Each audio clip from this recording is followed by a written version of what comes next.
உச்சி மயில மேகாட்டு கோவிலில கதை ஒன்று நடக்குதம்மா.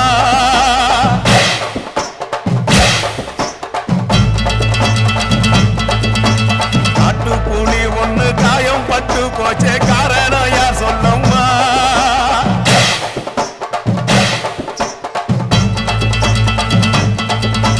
சட்டவோடு கையில் சத்தம் முழங்கிட தாயணி பொங்கிடம்மா.